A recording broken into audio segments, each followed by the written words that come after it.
देखो आपको एक बड़ी मजेदार बात बताता हूं। आप जब पढ़ते हो तो जिस मैगजीन को, जिस बुक को आप पढ़ रहे हो, आप उसको अपना गॉड फादर मान लेते हो।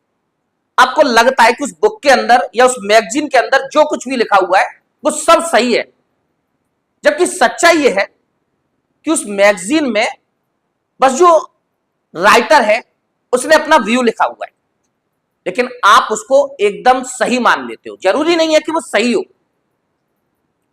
अब किसी भी मुद्दे पर कोई व्यक्ति की अपनी राय हो सकती है, लेकिन आप उसको एकदम अपना गॉड फादर मान लेते हो और एज्यूम करो कि वही क्वेश्चन या उसी आर्टिकल से रिलेटेड क्वेश्चन आपके एग्जाम में आता है। तो आप क्या करते हो, पूरा का पूरा आर्टिकल उस एग्जाम में आंसर में उड़ेल देते हो और आप बाहर निकलते हो एग्जाम से और बोलते हो कि यार मेरा पेपर तो बहुत अच्छा हुआ है, इस बार तो पक्का सिलेक्शन होना है।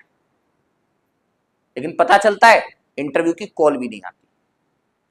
अब सोच के देखिए, यह काम केवल आप ही करते हो या लगभग हर मेंस लिखने वाला व्यक्ति करता है। जिस आर्टिकल को आपने पढ़ा है, मैं मान के चलता हूं कि लगभग 90% लोग उस आर्टिकल को पढ़ते हैं, तभी वो मेंस लिख रहे हैं।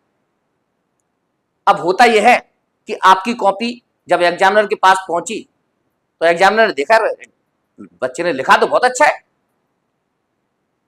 जब दूसरी कॉपी पहुंचती है उसने भी वही सेम लिखा है, तीसरी कॉपी उस एग्जामिनर के पास पहुंचती है उसने भी वही सेम लिखा है। एग्जामिनर को समझते हुए देर नहीं लगती कि ये वास्तव में आपका व्यू नहीं है, आपने ये किसी मैगजीन से, किसी बुक से पढ़ा हुआ है। और ये बात प्रूव कर देती है कि आप पॉलिसी मेकर नहीं, आप पॉलिसी फॉलोअर हैं। और ऐसी स्थिति में एक कॉपी ऐसी एग्जामिनर के पास पहुंचती है जिसमें वो कैंडिडेट अपना व्यू लिखता है, और जब एग्जामिनर उसके व्यू को पढ़ता है तो वो समझ जाता है कि ये कैंडिडेट का अपना व्यू है। और वो करता यह है कि आप लोगों को उस क्वेश्चन पर 5 मार्क्स और उसको 6 मार्क्स देके आगे निकल जाता है।